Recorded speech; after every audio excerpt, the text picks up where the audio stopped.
of life.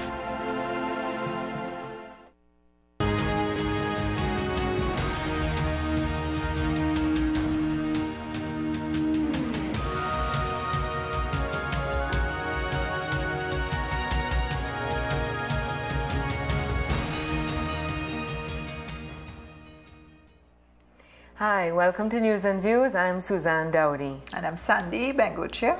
And we are just together every Friday morning now. Yes, it's always a privilege to work with you. Yeah, which is nice because we don't see each other often enough other than on the program. So at least we know that's our it. Weekly date. Our weekly date on a Friday morning.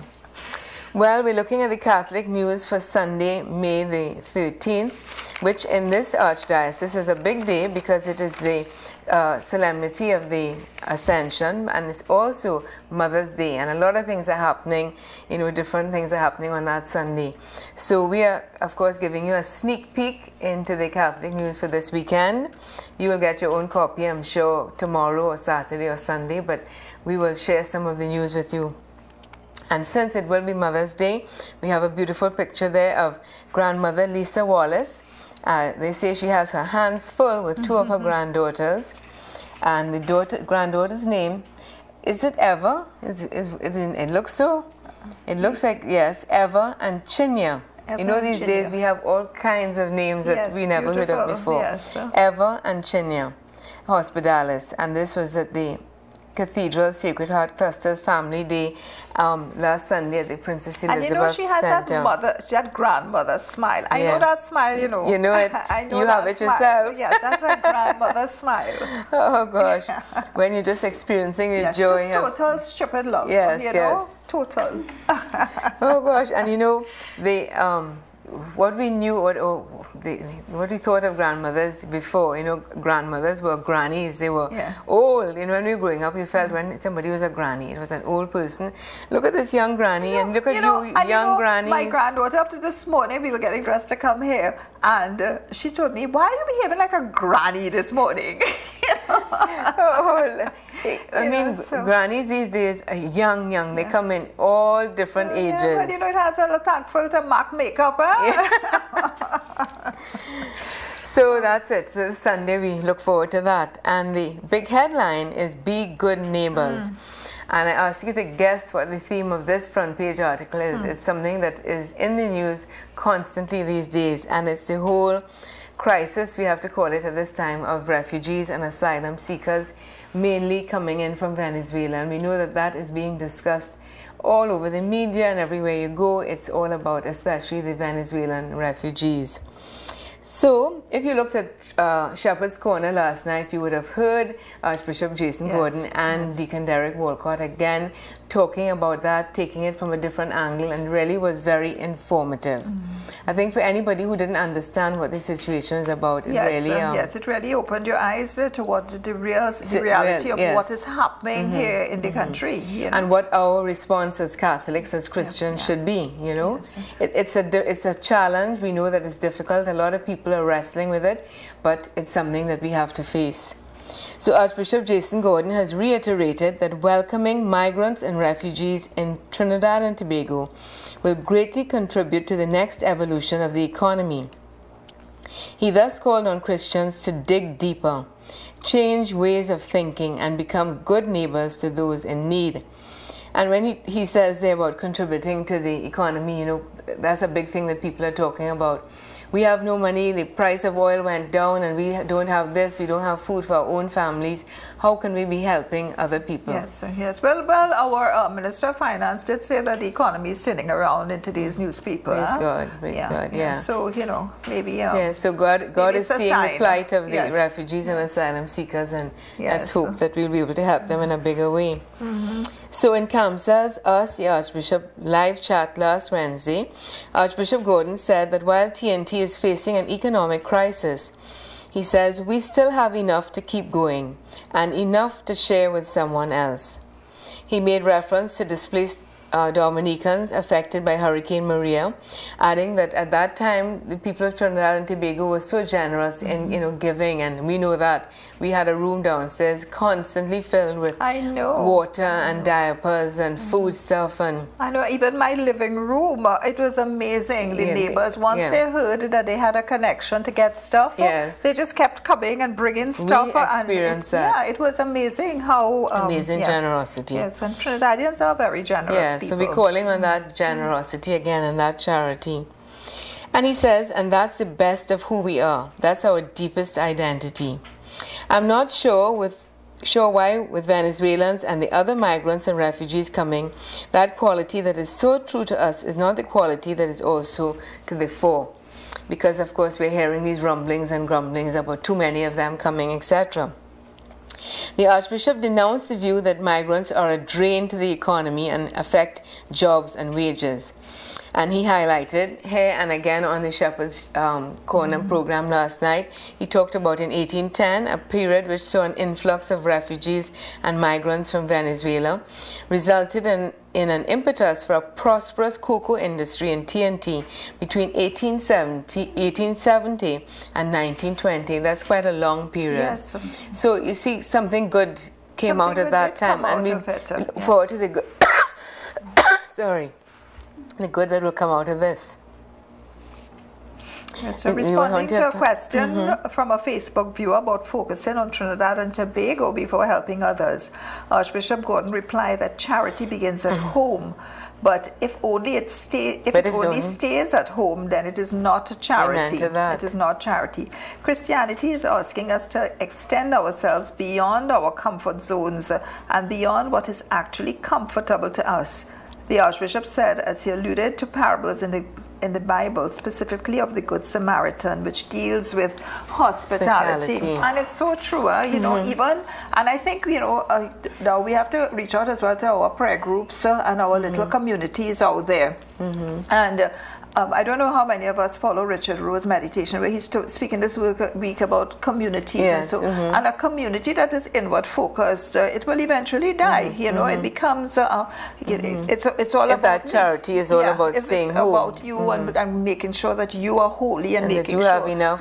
And if we can extend it outside, and those little communities, and there are hundreds of little prayer groups in this country, hundreds of them, and if we would decide, okay, let us go outside, and you really see a difference and in your own spirituality, I think, as well. And I think the challenge it gives here, you a feeling of fulfillment when you're able to reach out and help somebody in need. Yeah, and what he's saying here, that we are saying that we don't have enough for us. What about others? It's the same with your spirituality. It's about filling up your own spirituality. I need to make it, and then not thinking about others. It's the same as spiritual food. That's right. That we're talking about here. And really, once you reach outwards, it would help so much. And you see it all the time. Communities that are working with and if we could just do our focus on the refugees, when did you see me hungry feed me? When did you see me naked and clothe me? And if we could do that out there. And you see, that's it. That's when the scripture should come alive in our lives, because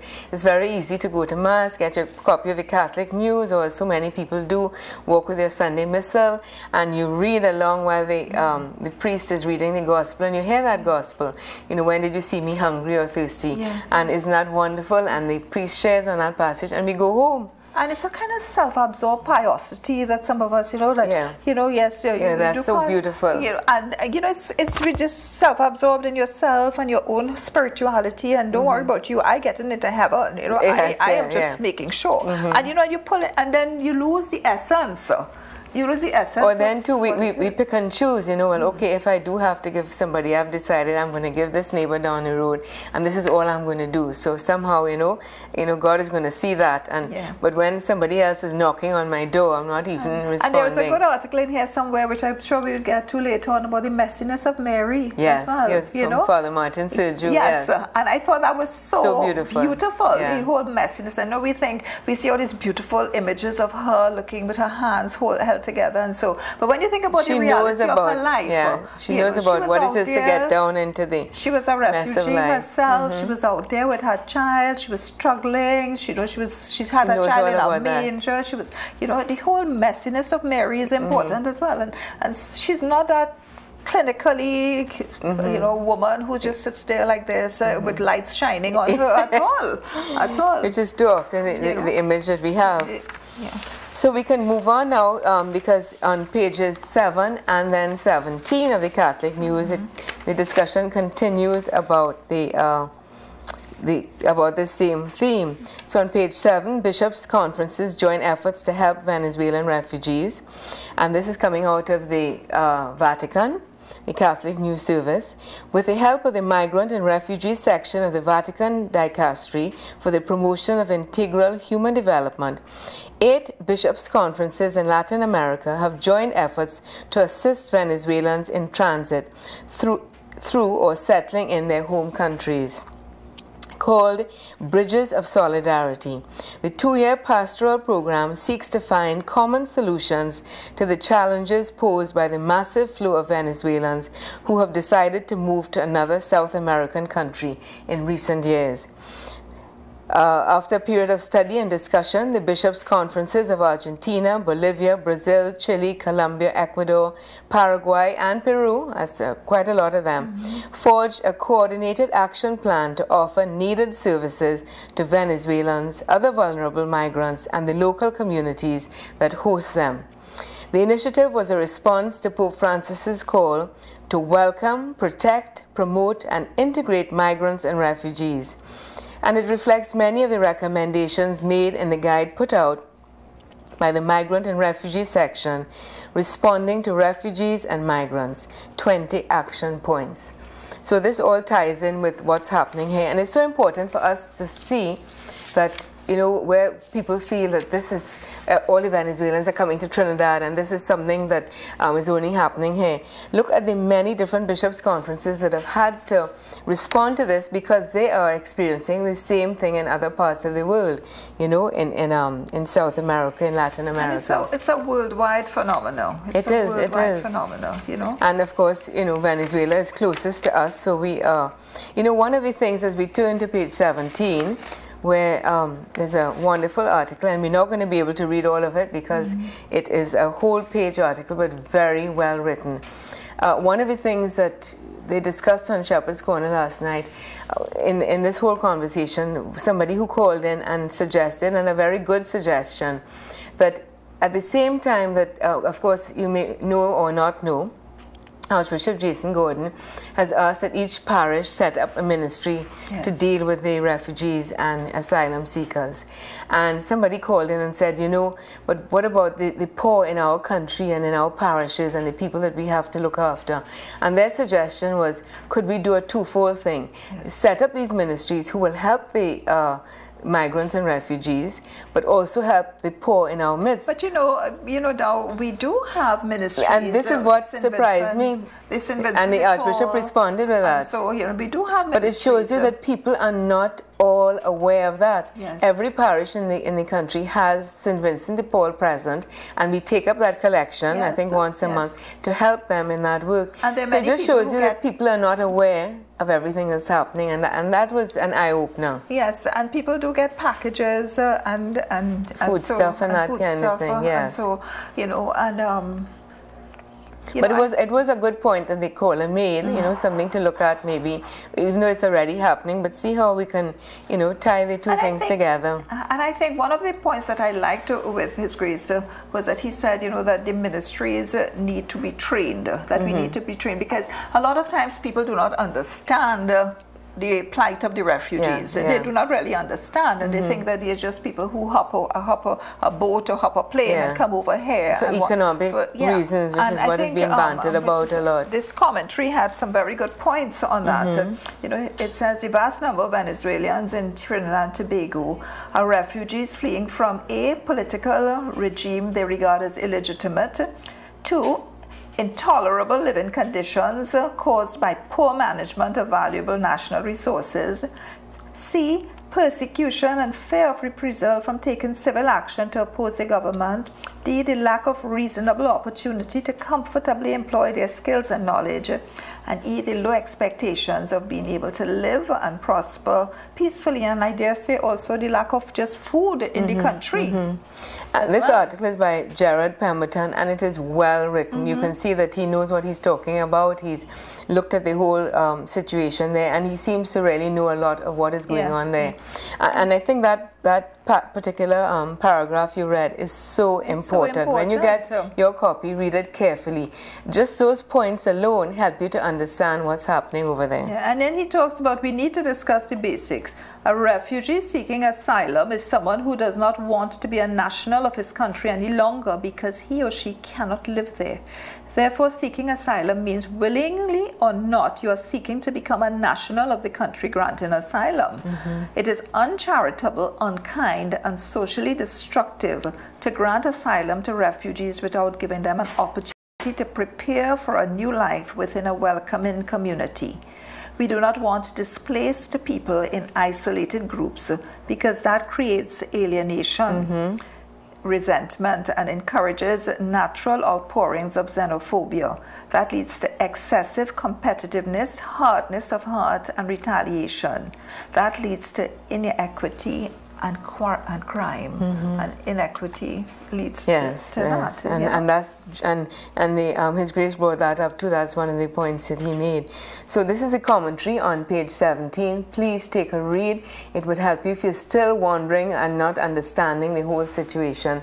This can clarify a lot for you. Yeah, and I think parishes need to have some, with the ministry, and His Grace spoke about it, but really sensitizing people, because a lot of people, even sometimes when I speak to people about the refugee situation, and they say like, wow, well, we didn't know all of that was happening. We didn't understand, and a lot of people and don't even really for the know. parishes to highlight now, every parish should highlight the presence of St. Vincent de Paul in the parish and what they do, and let the parishioners know, well, look, we have this here, and perhaps now the St. Vincent de Paul may even get more help if people really realize that this is what's happening. It's functioning in the parish. Functional. I mean, the first week of every month, there's a collection for the St. Vincent de Paul, and a lot of persons from the St. Vincent de Paul hand out parcels, and in every parish, recipients of these parcels in every parish.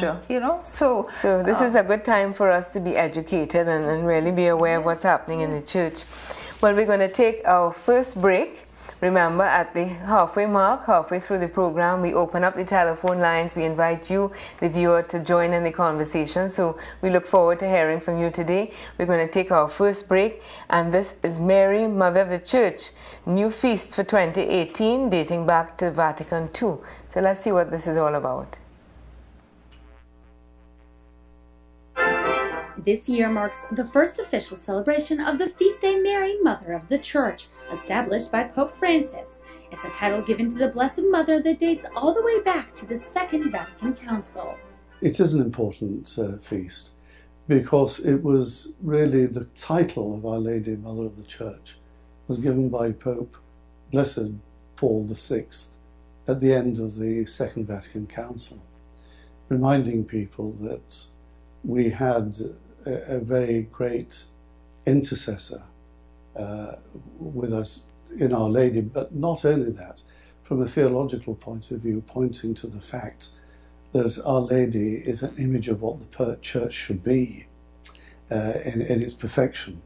The Secretary of the Congregation for Divine Worship and the Discipline of the Sacrament says Pope Francis decreed this feast to particularly remember the Blessed Mother's maternal role, not only to Jesus, but to the whole Church.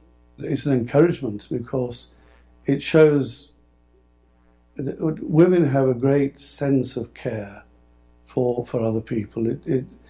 Women are wired with it, I think, in a very special way. And so it encourages the care not only of the child, the physical child, or the physical son or daughter, but also the spiritual development of their children, of incorporating them into the Church, into the body of Christ, which is an important role in any family. Pope Francis decreed this memorial on February 11, 2018, the 160th anniversary of the Marian apparition in Lourdes. Since the dates for Easter and Pentecost change every year, even if this feast falls on another liturgical celebration, this Marian feast will take precedence. The Monday celebration immediately after Pentecost is an opportunity for the Church to remember the importance of Our Lady helping us too in our prayer, knowing how to pray, also helping us to prepare very specifically for the coming of the Holy Spirit. Conveniently, the feast has already been written into the liturgical calendar years ago and has prayers designated for the Mass. It's always been a remembrance of her maternal nature toward the Church. I wonder how many of you heard that where they said there in that clip that that particular feast, Mary, Mother of God, that even if it falls on another feast day, that it will take precedence. That's quite important there. Yes, that's how serious the Holy Father is about that. Yeah. Mary, the Mother of the Church. I guess it's a week to talk about mothers. That's right. Yeah, it is, because with Mother's Day on Sunday. And that's what our editorial is all about. And I love this this story that the editor is reminding us of here. And this Mother's Day editorial was done by editor, writer, and mother Simone Delochan. So they have a guest. Usually every Mother's Day and Father's Day they have a guest editor. And I love this story that many of you may have heard, but you know, it's worth hearing again, because it happened way back in 2015 when the Holy Father went to Manila in the Philippines. Pope Francis addressed a weeping mother. He said, "You respected the life you were carrying inside you, and God is going to reward you for that, and He does reward you for that. Don't be ashamed. I know that people can sometimes look askance at you. You're a brave woman because you're capable of bringing these two daughters into the world." Francis added, "I congratulate you." The mother to whom he was speaking is a single parent. And so the editor is there for using that as a...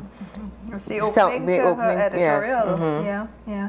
It is a sensitive subject within the Catholic Church, where the impetus is to encourage the security of the traditional family structure and the inherent sanctity of marriage, and rightly so. The nuclear family is a foundational block. Third-wave feminism has sought to negate and diminish the role of men and fathers in society, with the illusion that women can do it all. It is not the truth. The balance between male and female and the different psychological approaches are necessary for the developing child. To wish a single mom happy Father's Day, as is popular now, buys into that. In the zeal, however, to revitalize the traditional family structure within the church community, one group remains on the peripheries and invisible in church outreach: the single parent.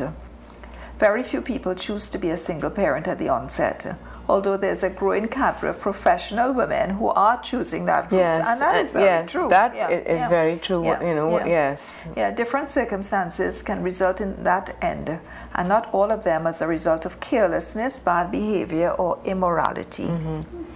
And I think that was one way that society looked at the single mother in the past. I think that, as we were saying before the program started, that has changed a lot now. Yes, I think quite a lot. I think the society and even the church is very sympathetic to the single mother. Many single mothers have been driven away from congregations because of the lack of support and weight of judgment that have been placed on them to find solace and a place to build their relationship with God outside of the church. Some dispense with religious practice altogether. If a mistake was made, they are left to their own devices as requisite punishment for their crime. Ensuing issues, economic or otherwise, are deserved, despite the evidence of commitment to ensure the well-being of the church. Of the child. Of the child, sorry. Yeah, and I would dare to say that I think that is changing, that the church is very... sympathetic. Certainly with this Holy Father, for sure. Sympathetic. And I mean, if I could talk about my own parish and the Catholic communities that have come into, I don't think I've seen any distinction made between the single parent, and the parents coming. In fact, in many groups, the single parent is more the norm.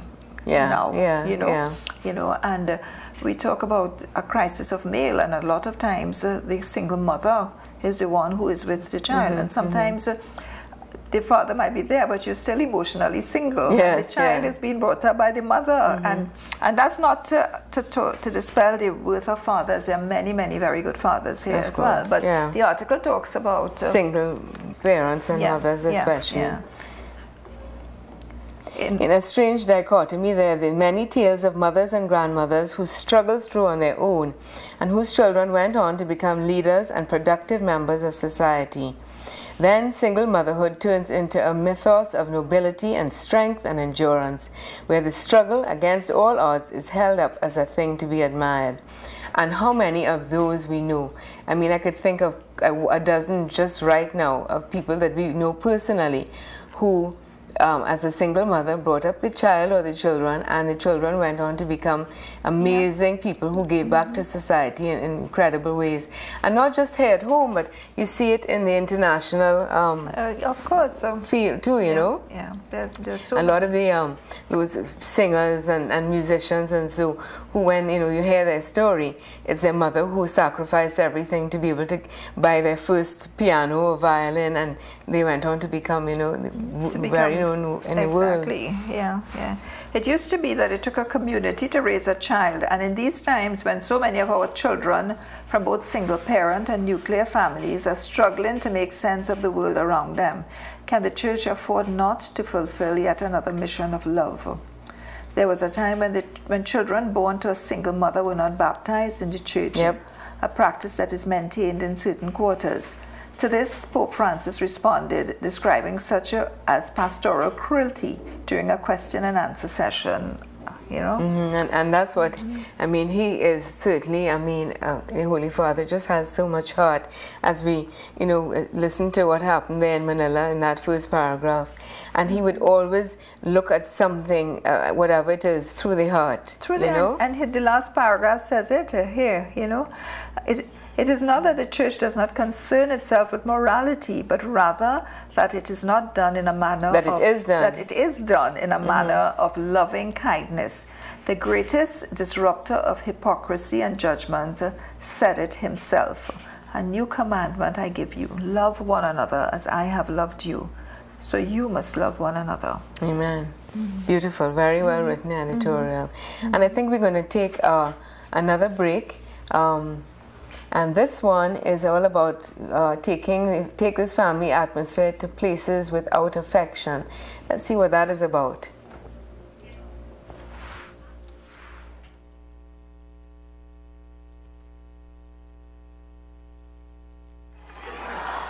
The Pope met with some 150,000 members from the Neo-Catechumenal Way, who celebrated 50 years of their presence in Rome. They came from 134 countries to spend this anniversary with Pope Francis. Maria, Beata Maria. They were introduced by countries by Kiko Arguello, who in 1964 started this journey with Carmen Hernandez. She died in 2016, but to remember her, her photo is near the Pope. Dopo I fratelli della Colombia. Eccoli là. Pieno, 2000 fratelli. Grazie per il sì che avete detto. Thank you for your yes, for having accepted the Lord's call to live the gospel and to evangelize. E un grande grazie va anche a big thank you for those who started the Neo-Catechumenal Way 50 years ago. Among the participants were 34 groups of families and a priest for each group that will go to cities with fewer Catholics around the world. È più facile rimanere a casa. It is easier to stay at home, surrounded by those who love us. Ma non è la via di Gesù. But it is not the way of Jesus. He sends us. Go. Gli argomenti che convincono. What counts is not convincing arguments, but a life that attracts. Non la capacità di imporsi. Not the ability to impose oneself, but the courage to serve. Voi avete nel vostro DNA questa You have in your DNA this vocation to proclaim life as a family. Sull'esempio della Santa Famiglia. Following the example of the Holy Family, in humility, simplicity and praise. Portate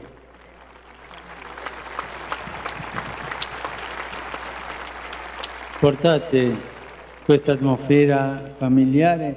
Bring this family atmosphere into the many desolate and unconcerned places. Fatevi riconoscere. Let yourselves be recognized as the friends of Jesus. Tutti chiamate amici. Call everyone your friends and be friends to all. Amici.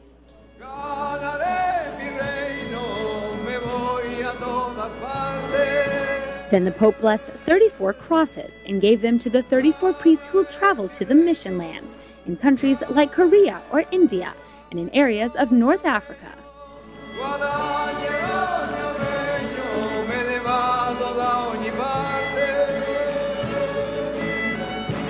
Among the participants was Ascension Romero, who joined Kiko Arguello a few weeks ago, and Father Mario Pezzi, who is on the international team that coordinates the Neo-Catechumenals.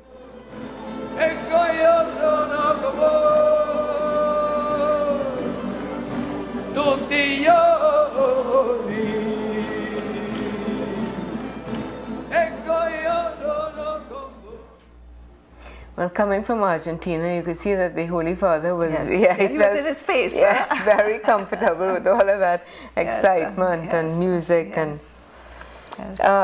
And just below the editorial, the letters to the editor, well, this is a poem to the editor, Gospel Gossip. I'm not going to read the whole thing, but it's quite interesting to read. In the first paragraph, this social gossip is as old as the hills, but now there's social media which sometimes kills. It's all about Joan and Jack and where they went, and who is dishonest and to corruption bent. So why not change to something more serene, to gospel gossip, which would be so sincere and clean. So I just read that first stanza there, and when you get your copy, you could read the rest of it. Yes. But very creative, very creative. Very cute. And there's a lovely photograph there of Her Excellency. Our new president. Yes, our new president greeting the Apostolic Nuncio. You know, yeah. Well, she is new in the office, and he is new to the office here. And he presented his diplomatic credentials to her, and he was accompanied by Archbishop Jason Gordon and Monsignor Julian Cabori. They charged the affair. Yeah, and it shows a new wave. Huh? That's right. A new wave happening with us. And below that, we have that heading, God doesn't use a big stick with us. And this is quoting the Vicar General, Father Martin Sergiu. He says that individuals and families affected by infertility, pregnancy loss, or difficult pregnancies gathered at Our Lady Perpetual Help Church in San Fernando last Tuesday. And this is for what they called a Hope and Healing Mass. And for the past 3 years, the Billings Ovulation Method Association of TNT has organized these masses. Tuesday's Mass was the first one, though, being held in South Trinidad. And we're going to stop there. We have our first call. Good morning and welcome.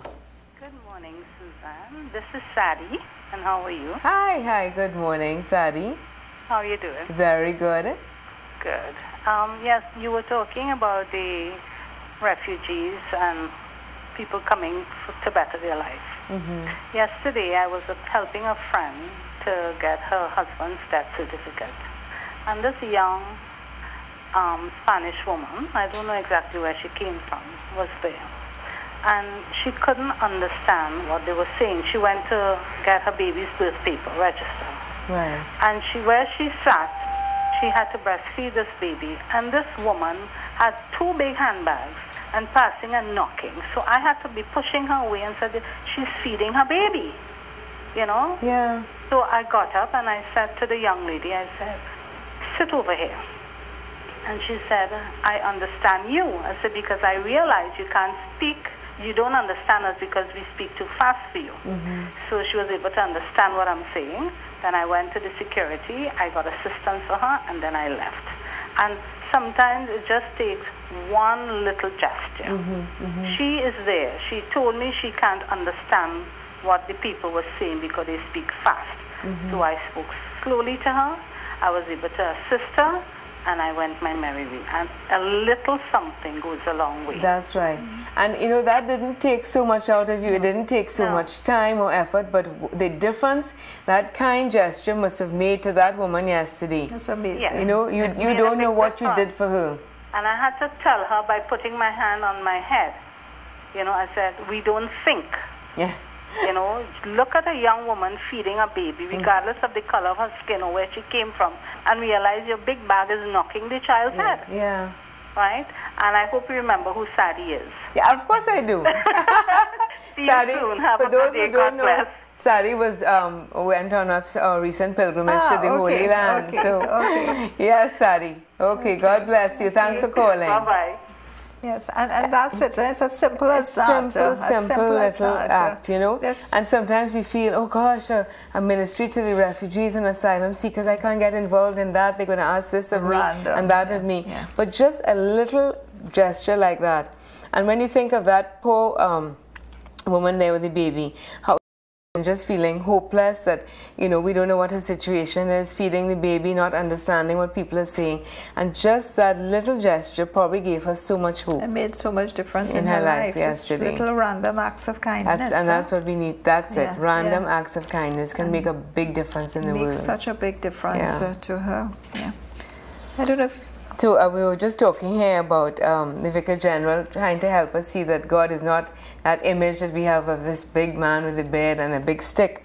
In his homily, Vicar General Father Martin Sergiu urged the congregation not to conjure reasons why God did not allow a woman or couple to have a perfect pregnancy, describing this as backward thinking.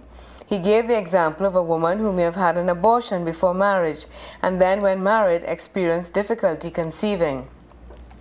In a case like that, he says, we sometimes look at God as a stern judge with a big stick in hand, beating down on that woman for aborting babies.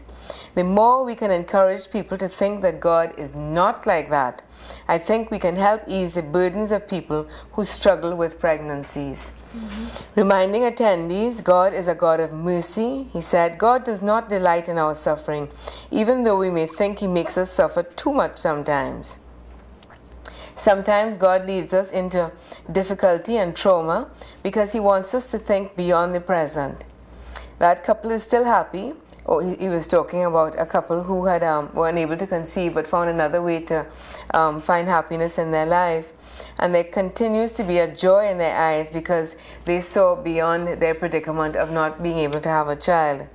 In closing, Father Sergiu said God gives difficulties in life to use as an opportunity to ask, what is God preparing for me beyond this difficult moment? What gift is He preparing for me? And those are hard questions to ask yourself. It takes a lot of spirituality and grace faith to get to that space, you know. And I think sometimes you need to walk with people on that journey because, you know, it's... At first there's anger and feeling that God has abandoned me, and you know, and you have to go through it, and I think, you know, sometimes people just come and say, well, you know, God is preparing you for something bigger and greater, and you know, and where you are at in life, then you just don't can't want to hear that. Yes, somebody tells you that when you're really down at that first moment when you've received the bad news or whatever it is, you don't want to hear that. So you have to know when to be able to share that. And again, to use that word that I used earlier in the program, the spiritual journey is messy. It is, because it's not always, you know, yes, a bed of roses, something happens bad to you, and no, Lord, thank you so much, because I know you have something greater for me. How many of us can say that? How many of us can really say, because our humanness gets in the way, you know, and I think that's the whole journey of your spirituality. It's difficult. I mean, it takes a real saint, someone with real faith, to be able to say that immediately. But certainly as you make that journey, after you go through the different emotions of anger and abandonment, that you come to a time when, if you continue to make that journey, opening your heart to God, that you can say, you know, God, what are you saying to me in this situation? You know, and to me, the only person I can think of is Mary. Because even Jesus in the garden, He said, take this away from me. What, you know, Father, you've abandoned me, you know, why have you abandoned me? And, you know, you go through that. And I always look, and I don't know, my faith is is not as but I always look through the Bible and the readings and so to find out where Mary, show me a place where she was weak, because she always seems to be so such strong. a strong woman, and she's gone through so much, and she's always been such a strong woman, and you see all these fragile little pictures of this woman, this little, and yet you know, she was such an amazing strong woman of faith, strong woman, with grace. just to accept her from the beginning. Well, I think it's time for another clip and then another phone call, I hope. Yes. And I think I mixed up the clips there just now, so sorry about that, those of you behind the scenes. I think the clip that we're going to have now is the World Communications Day message for 2018. So let's go to that clip. World Communication Day 2018. Every year we celebrate World Communication Day on the Feast of the Ascension. And this day we reflect upon what God is doing for us in this wonderful field of communications. We have so much to celebrate. Pope Francis this year is focusing on fake news and true news. And if we're going to be real communicators, then the message we communicate is the person of Jesus Christ, then there is no room for fake news. All news must be authentic. It must be rooted in the truth. It must be building up civilization, and it must be creating a civilization of love, harmony, and justice and peace. In that sense, the Holy Father's reflection this year on World Communication Day challenges the prevailing culture of fake news and the prevailing culture where any old thing is good enough in the communications arena. This leads to the disregard of human dignity. It leads to the breakdown of society. It leads to the lack of trust in the media, and ultimately to the breakdown of us living together as a people. So I would ask you to read the message of the Holy Father, because it's really an amazing message, helping us, challenging us, asking us to think again. Not just the media give fake news. We give fake news every time we give half-truths, innuendos, every time we give lies, every time we communicate with the intention of deceiving. That's fake news. You know, he has a wonderful meditation that the first fake news that was ever given was in the garden in Eden, and it was given from the serpent to Eve and Adam. And the serpent gave fake news, they bought it, and look at what happened. The whole destruction of the harmony that existed. There is a serious consequence to fake news. You and I, we must commit to live, communicate, speak, and be truth, no matter what it costs. There's too much fake news out there. Let us be the real news. In our communication message for the AEC bishops, we start with new wine, new wineskin. And we're talking about a whole new time, because we're celebrating a pastoral letter that we have done. New ways of being church in a digital millennia. So that new way of being church is recognizing that we're in a new milieu, which is this digital age in which we're living. And in this digital age, we have to find a way to reach every generation. Read the message. Read the message. It's a wonderful message, both of them. And let's celebrate World Communication Day as we learn to communicate with truth and with love to build up a civilization that you and I will be proud of, and then we can trust each other and build communion among all people. Thank you.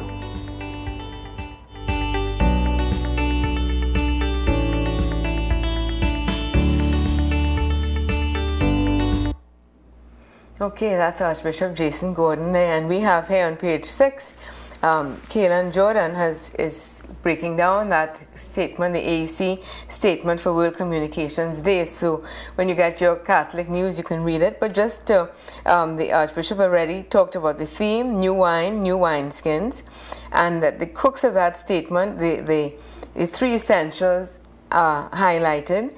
Communication, the bishops recognize, is as important for human existence as it is for the life of the church.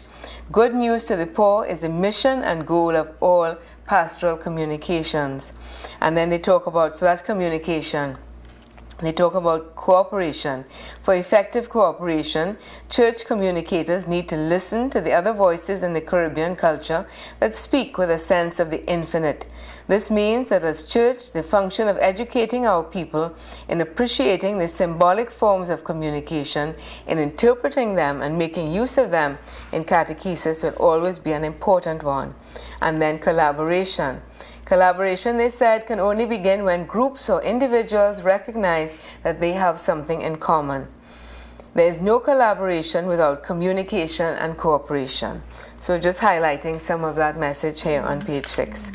And it's so important. You know, I remember when I taught, you would always teach the children the role of the media in a developing society, the responsibility of the media, and those were very important topics that the students in Form 6 had to go through and talk about it, you know, and I wonder how much of that is still being done in schools. And maybe we should revert to that, you know, to go and have our children, especially our children in Form 6 and so, where they're a lot more responsible.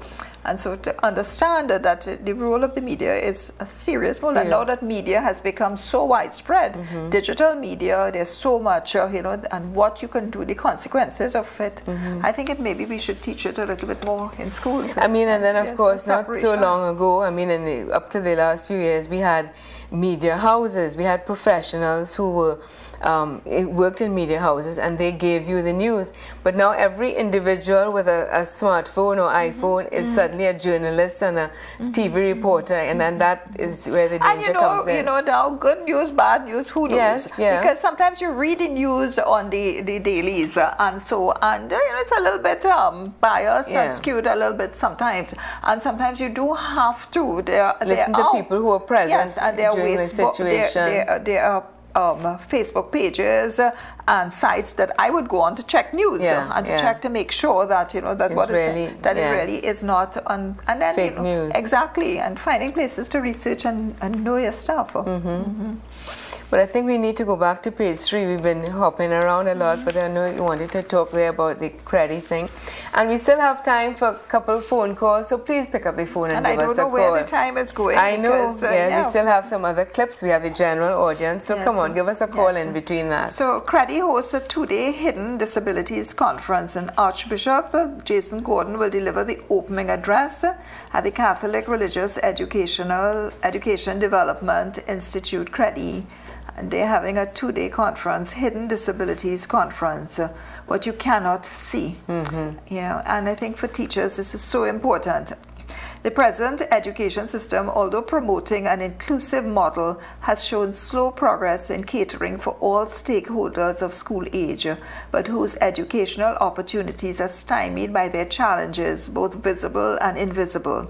Schools are hindered by inadequate systems to facilitate early intervention and insufficient training programs designed to help teachers deal with special needs in the classroom. And, you know, I was listening to an interview with Archbishop Gordon last night. It was carried on Facebook, and one of my friends uploaded it. I'm not too sure where it came from, so I'm not going to say, but he was actually talking about that he was actually diagnosed with dyslexia when he was doing his master's, you know. And he had to live his life up till that moment. Yes, struggling. He lived his life then, up to then. So I could well imagine, you know, he would be spewing gold at this conference because it would be interesting to hear what he had to say and what his life experience would be like having, you know, when you teach sometimes the system is just mainstream. You know, these are the only people who can learn because, you know, you can't have any disabilities or nothing. There is no facility for that at all.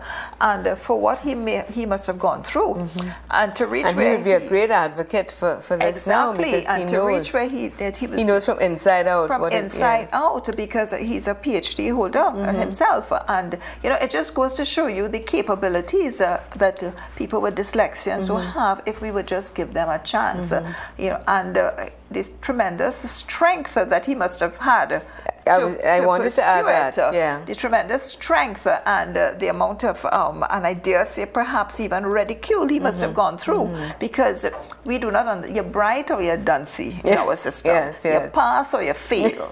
You know, that's how it is. That's how it is, no matter what school you go to. There's no in between. There is no in between. There is no special child, or there is no special education or anything. And teachers are not trained to deal with it. And you know, well, I even say that here, that according to information from Credit, they're talking about the fact that there are teachers in service who are still in denial with respect to some of the challenges that some students may be experiencing: mental, physical, intellectual, sensory impairment. And the result has been an uneven playing field with debilitating effects. And that's it. Some of the teachers, because they're not trained, because they've not experienced this before, they don't know what to do with a child who is not, you know, because if you have a child who's obviously mentally challenged or so, but when they're ADHD and these different things, the teachers just don't know how to deal with it. There are all kinds of little variances of disabilities, you know, and we call it disabilities, but I prefer to say differently abled children, you know, because you know, even I have one of my children, his responses were to his right, to his left, but his strength was in his right. And he went in 1 year from an A student to an F student. And working through that with him was tremendous, because, you know, your child, and from the time they stopped writing on the board and they had to hear and write, his grade just plummeted from an A student to an F student. And, you know, if I was not on the ball with him and knowing the intellectual capability of the child and seeing his results, there was a big, you know. And he could have been just lost in the system. He could have been lost in the system if you didn't work with him. And I mean, what we had to do was very simple. And now he's done very well, and so understands himself perfectly. It still exists, but he's dealing with it. You know, and it's amazing. And so many children get lost, you know, and there was no facility at the school to deal with that. The parent had to take it and deal with it. I had to take it and deal with it myself, and then put him back in the system, you know. I know that we've had on our Wednesday program, Trinity Update, on more than one program, parents who came, they were part of some organization, but, you know, a couple that come to mind right away, who said that, you know, their child went from school to school. One young woman I remember in particular, and the school would just say for the entrance exam, so we can't take your child, and another school, we can't take your child, never explaining to her. I think because they themselves didn't know what was wrong. They didn't understand. And it was only after the third or fourth school when she met a principal who was able to explain that your child is autistic or whatever the situation was. So we need to be educated. Our teachers need to be educated about these kinds of things. And understand, I mean, just from our Archbishop, our own brilliant Archbishop, I dare say, because he's brilliant, you know, that he also went through these struggles himself, and it doesn't mean that you mark these people with an X and put them in the corner of the class, which is what happens. That's right. Which is what happens. So this is going to be a fantastic conference. The conference targets various interest groups involved in education, as well as parents of children with hidden disabilities, challenges, etc. The first day of the conference, which is Wednesday, will feature presentations on learning disabilities, early recognition, and evidence-based methods for the classroom. There's dealing with ADHD in the classroom and high-functioning autism, Asperger's syndrome, and many others. And the speakers are just absolutely incredible. Some local and some who have been brought in from internationally. So it's going to be a wonderful conference, and let's hope that coming out of that will be the springboard for many changes in our education system that we need. Well, Sandee, I think we better go to the Archbishop's official on page 9. I think so. You could read that. Yes. And then we can go after that to the Holy Father and the general audience. Yes, because I don't know where this hour is going. That's right. Yeah. Dear brothers and sisters, on this solemnity of the Ascension, I wish a happy Mother's Day to all mothers. We thank you for your examples of love, sacrifice, faith, and dedication, and remember in a special way those who have died. May you have a truly restful day and appreciate all that God has blessed you with in this important family life role. The annual series of Marian devotions begin today, which is Sunday coming, Mother's Day, at the Laventille Shrine. I invite everyone to join the Mova Laventille parishioners as the Archdiocese continues praying for our local church and the nation through the intercession of our mother, Charles Jason Gordon, Archbishop of Port of Spain. And the Archbishop, of course, will be celebrating that Mass at 3 p.m. up at the Marian Devotion, the shrine in Laventille. 3 p.m. will be the Mass celebrated by Archbishop Jason Gordon. So whoever can go, that would be really great if you could go. And then that's the first of the Marian devotions for this year. We have a call. Good morning. Good morning. Hello. Good morning. Yes, hi. I am calling on this education thing with children with disabilities. They have facilities now. My daughter informed me she teaches secondary school. And she told me, yes, they have these facilities now. You can get, if you're a slow reader or you can, they get somebody to read for you. Fantastic. And every little thing that they are not able to do well. So I said I will inform you all that they do have it now. Right, great. But you have to get the child by a psychologist or something to relate really what is wrong with the child. Yeah. And they will get the assistance. That is wonderful. Great news. Thank you for sharing that with us. So the ball is already moving along, and we're going to see great things happening in education here in our country. Thank you. See, that's somebody who knew what's happening. Praise God. I wonder if, we said we would try and get the Holy Father's general audience in. I think we have time for that. Can we go to that clip?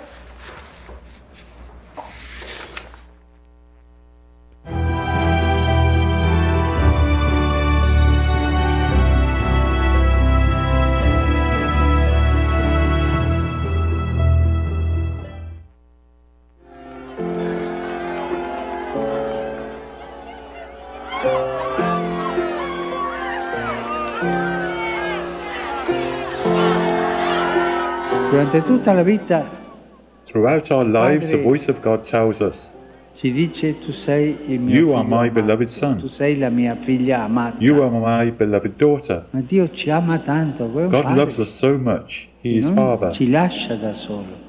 Questo dal And He momento never del leaves us battesimo. from the moment of our baptism. Rinate figli di Dio, lo Reborn siamo as per children of sempre. God.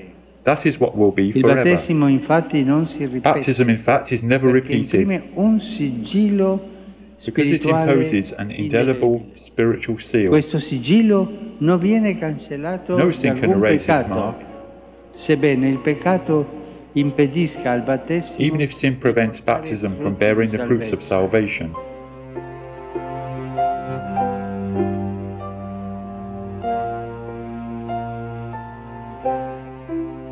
il sigillo del battesimo non si perde This mai. baptismal mark will never disappear. Ma padre, se una persona diventa But Father, if someone becomes a criminal, one of those infamous ones che uccide gente, who kills fa people, who dell'ingiustizia, commits il injustices, sigillo se ne va? won't the No. mark be gone? No. Per la propria vergogna, To his own disgrace, il figlio a di child of Dio, God. che quell'uomo fa queste this cose, person who does these things, ma il sigillo non se va. E but the continua a mark essere doesn't figlio di disappear, Dio. and he continues to be a Va child of contro God. Dio, ma Dio mai He goes against rinnega God, i but suoi God never figli. disowns his children. Avete capito quest'ultimo? Do you understand? Dio mai rinnega i suoi God figli. never disowns his children. Lo ripetiamo tutti insieme? Let's repeat that together. Dio, un po' più forte che io, Louder. o sono sordo o non ho Maybe I'm capito. deaf, but I didn't hear you. Ecco, così va bene. There, that's better.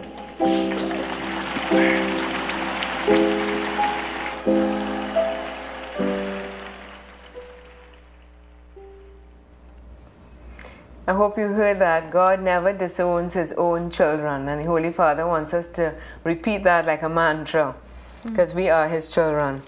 Well, we have about a minute left, Sandee, so we're going to just highlight that on page 5, Baratari El Socorro bids farewell to Father Letang, and beautiful article here. one of the things he said about his experience: love is what has me here in this parish for the last 7 years, and I did experience your love in many ways. A friend told me God has greater things in store for me, and he said to the parishioners, you have contributed to this greater thing. It will be a challenge, but it is one I am ready for because of you. Isn't that beautiful? And there were so many goodbyes these last couple of weeks, because we said goodbye to Father Gerard Tangchun, to so many of them, we're to moving Brent out Alexis, or moving around. and so many of them were just moving, sometimes moving it's around. Nice to see those goodbyes. Yes, Look at the time there, Sandee.